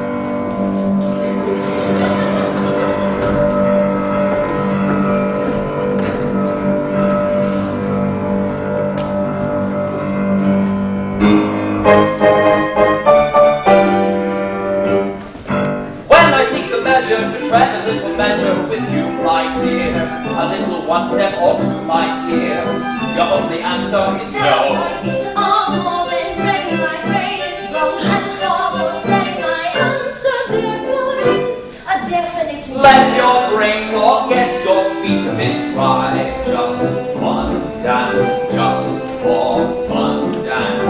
I won't dance, don't ask me. I won't dance, don't ask me. I won't dance, don't ask me to. I'm fond of dancing, but I won't dance with you. You may have the pleasure to tread a little measure within my heart. Arms enfold me, with your arms you hold me. You hold me so close and tight. I saw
You're laughing at Augusta.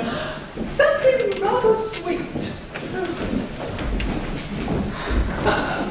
And here I thought I was fit and hearty. You wanted to win it to me, my dear. Are you over your silly little crime tag?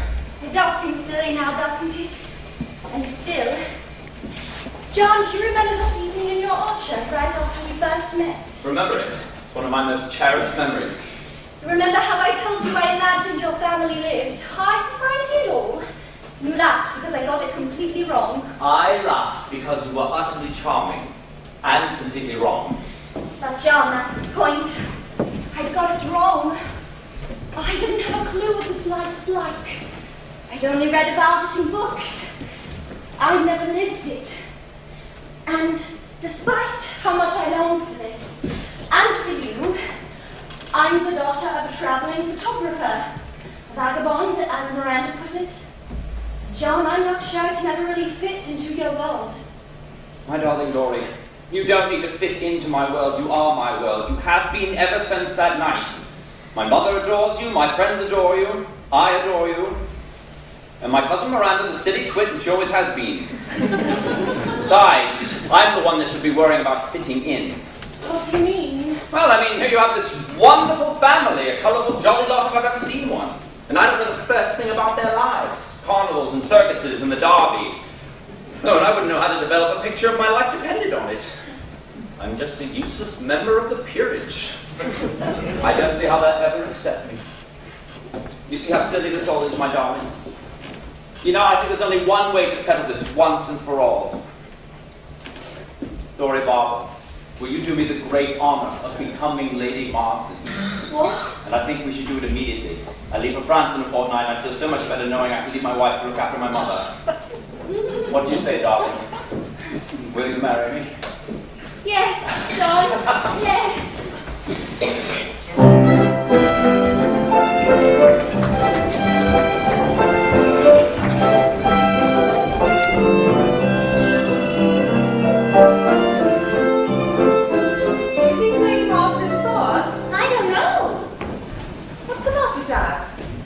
I was just thinking, Dory seems so far away.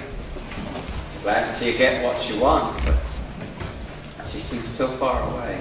Oh, we'll see her almost as much as ever, Dad. Of course we will. Take off that long face. Chin up. Smile. Attaboy. Did I tell you I got a letter from Eustace? He's going in a show. Can you imagine him with a painted face and long eyelashes? Isn't that funny? Well, I guess that's not funny.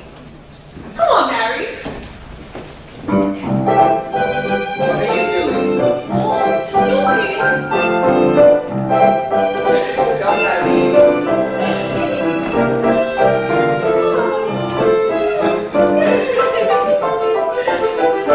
Dancing as an exercise may do good. I've no doubt it's doing quite a few good. Show him, Mary. Mary Laura? Excuse me. Come on, Dad. I won't dance. Don't ask him. I won't dance. Don't tempt him. I won't dance. Don't tempt him too. I've got good reason why I won't dance with you. I'm fond of dancing, but I won't dance with you.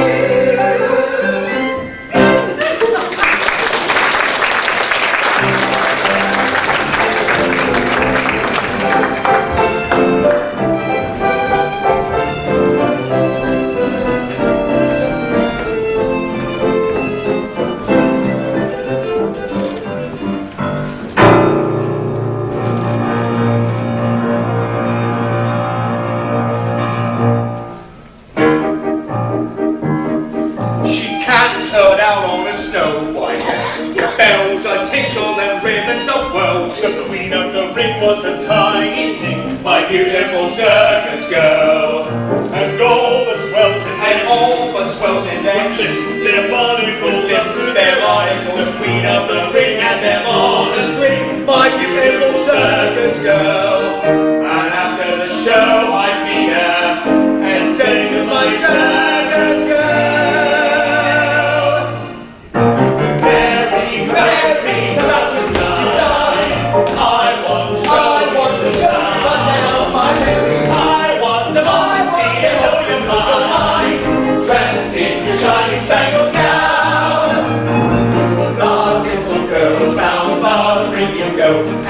we think you know why we love you so.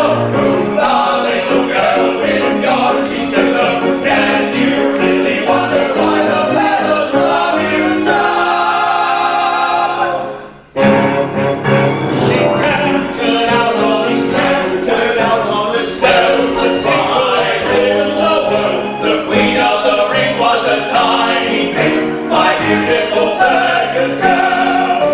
And all the swells in their evening clothes would lift their monocles up to their eyes. The queen of the ring had them on a string, my beautiful circus, beautiful circus, beautiful circus girl.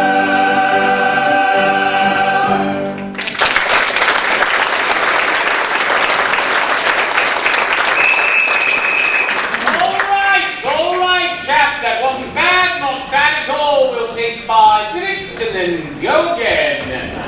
Don't excuse. What for? I want to go get my letters. Oh, I sent a nurse down to get everybody's letters. She's bringing them back up here for you. That's very kind of you, Sergeant Purvis.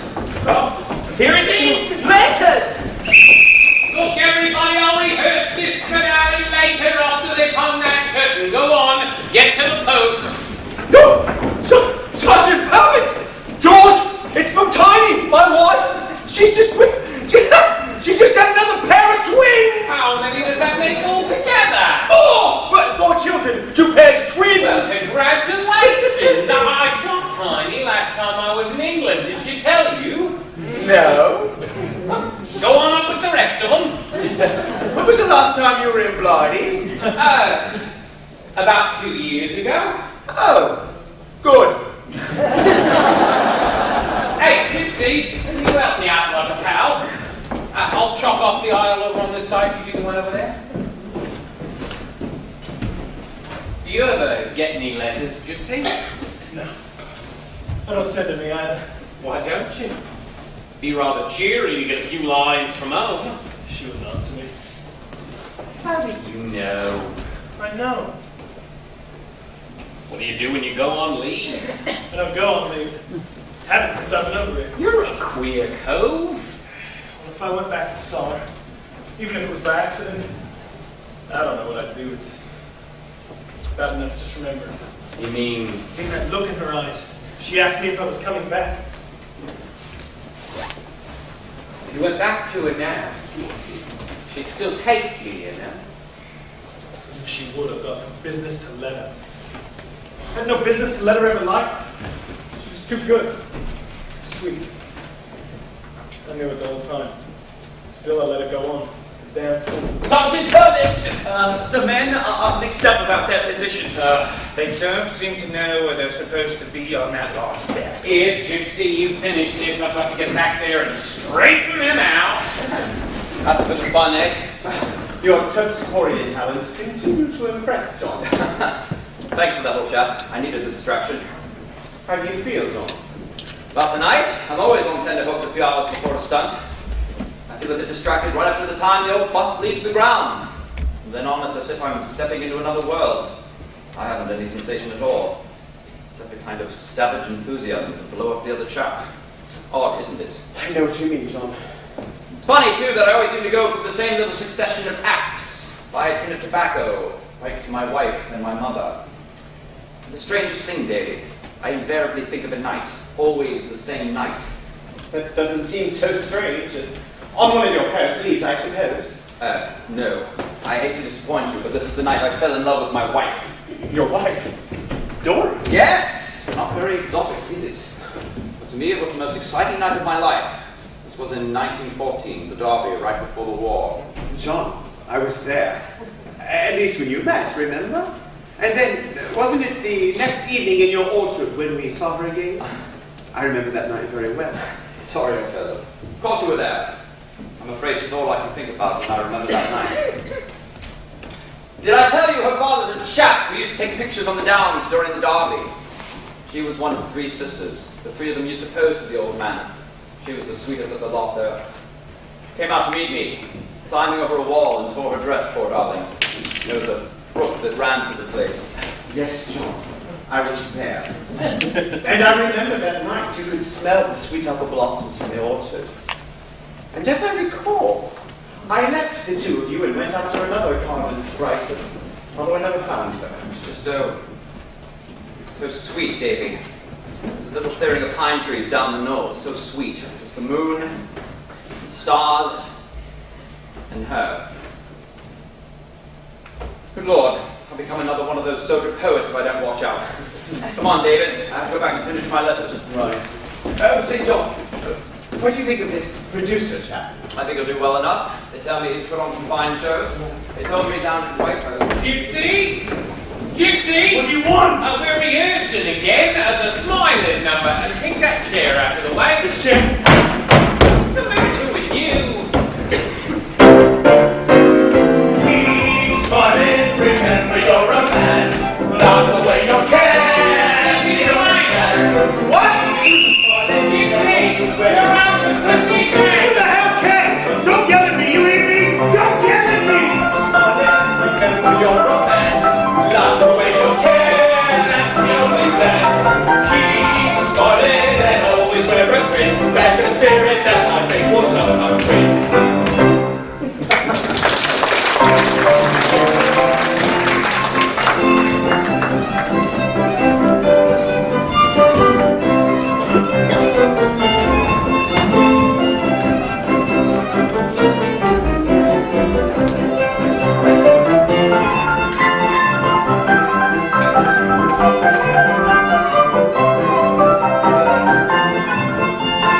It's been a hard spring, but we're giving them just as hard a time as they're giving us. I'm due for furlough soon and can't wait to see you, my own toots. Then he sends his love to the children and signs his name. They're always interesting, those letters from out there. And what does your letter say, Mary? Oh, I mislaid mine. Mislaid? Well, I know I'll find it, I just can't find it now. He said about the same as all the others. It's been a hard spring. And he asks about the baby and all. And he asked about the baby. I should think he would. And how do you find Heapsters looking, Tiny? Looking? Well, I haven't seen him for nearly a year. What did he tell you when he comes home on leave? Well, of course he What are you driving at? Oh, nothing. Whatever can you mean, Mrs. Tatmarsh? It might have been a mistake. Let's say no more about it. Do you mean to say Eustace is in England? He was in London this morning. My sister Ida saw him in London, in Piccadilly. She remembered him from when she used to live here. He waved to her. She was on the top of a bus, you see. Then she came right home and rang me up to tell me. I believe I will have one of those cakes. Is there any more to your story, Mrs. Tatmarsh? Well, perhaps I shouldn't tell. I know how you hate to tell things, but you've already told so much. It'd be fairer if you... Well, Ida said he was with a lady. What kind of a looking lady? Oh, very fashionable, she said. She had blonde hair and hazel eyes. And judging from Ida's description, I take her to be a bit younger than you. You're not thinking us up? And what do you take me for, a gossip? Ladies are good. There aren't many men you can trust. But Eustace is the kind you can trust. He's a good man. I feel so funny if Eustace was home and didn't rush right down to see me and the children. He always seemed a very devoted father and husband. You never could drag him away from his home. I expect the only thing that could is a bit of fluff like that one he's got in London. What are you trying to do? Let her alone. I had to find out sooner or later. I wouldn't want to go on being made a fool. Could I have just a bit more, dearie? It's funny. It happens to so many women, and yet you never think it's going to happen to you. And yet you get to believing in someone so much. Just figure he'll be faithful. I don't know what to do. I am but one. Oh, bless my soul! Isn't that it? It is, Tiny. It's Eustace. Of course it is. There ain't two voices like that. Well, that was a big brazen.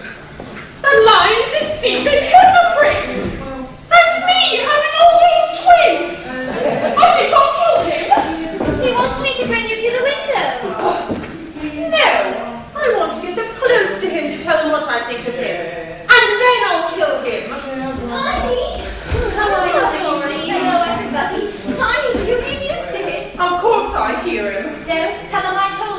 but he's got a surprise for you. He's given me enough surprises for today. I knew a week ago he was coming home. Yes, I went up to London this morning and met him. We went shopping and I helped him pick out an anniversary present for you. You! It was you! Of course! Fashionable lady with hazel eyes and blonde hair. You have, haven't you? What's the matter? Mary, I'll tell you. I'm coming right down. Don't you look so sweet in his uniform? I'm so relieved. You know, maybe it's a good thing this happened. I knew how much I loved that big galoot. It's you I ought to kill. How was I to know? I'll tell you what I think of you when I've got the time. And your sister Ida, too. Eustace! I think they'll just plod along, too. Yes, that would be best. Good afternoon, Mrs. Tatmar. Good afternoon, ladies. Look at Eustace and Tiny hugging each other. There they go, arm in arm. What was the matter with Tiny when I came in? Well, just before that, Mrs. Tatmar arrived with the story that Eustace was seen with a fashionable and pretty young lady in London this morning. Me. Tiny was nearly frantic. Poor Tiny. I'll just take some milk and do a little joke. What's she doing indoors? Well, she's got a little cold. Well, it doesn't amount to anything, but I always think it's best to keep her in the first day. Keeps her from getting worse. What a beautiful silver mug. A present from her Aunt Dory. See, it has a name on it. Gypsy Junior?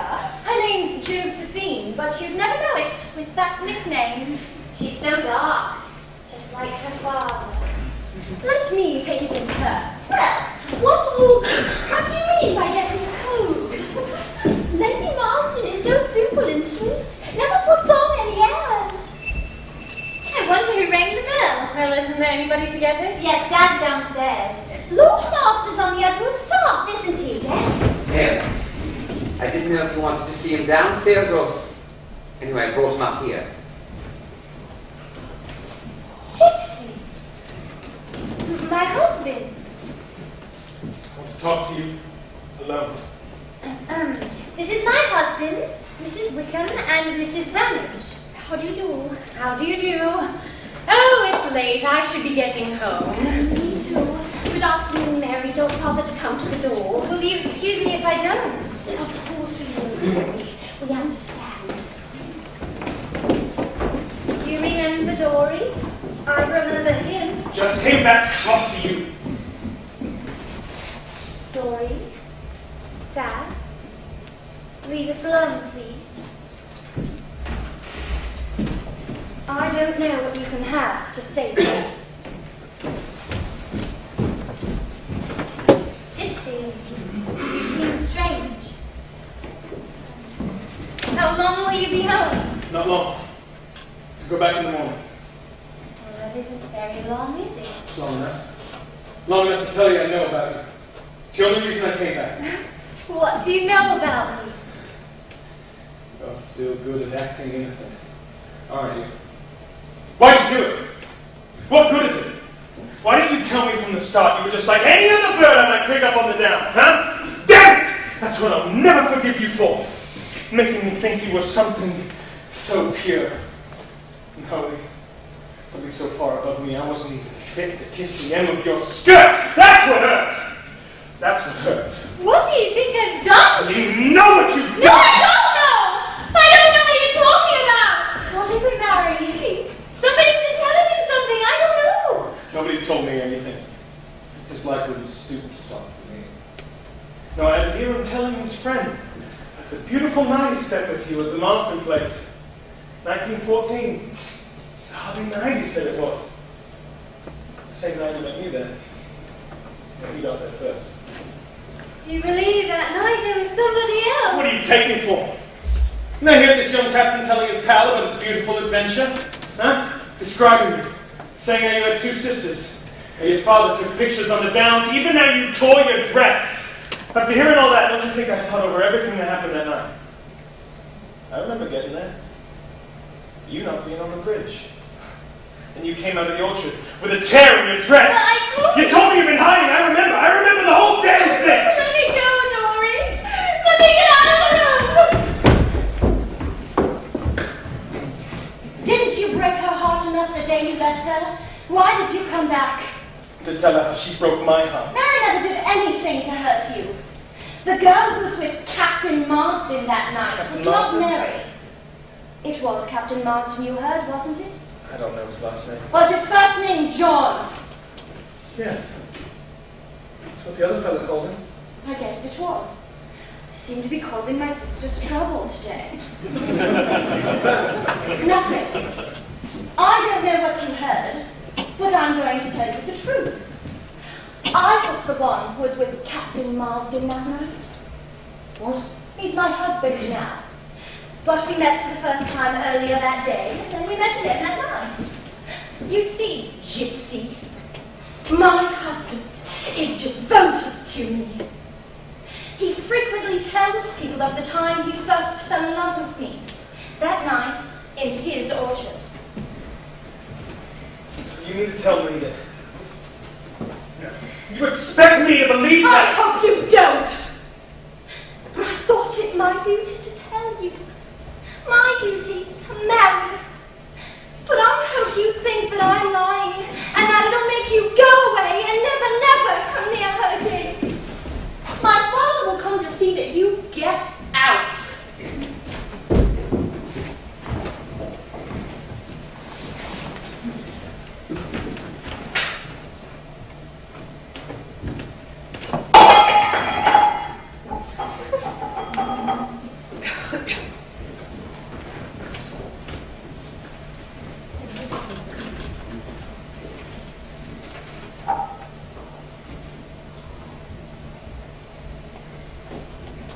Gypsy Junior.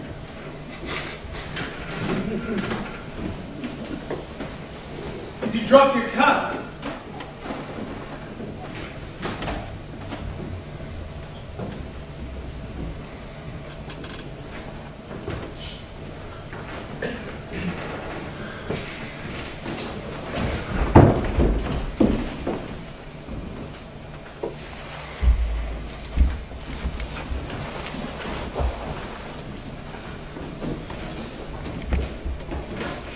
Cup.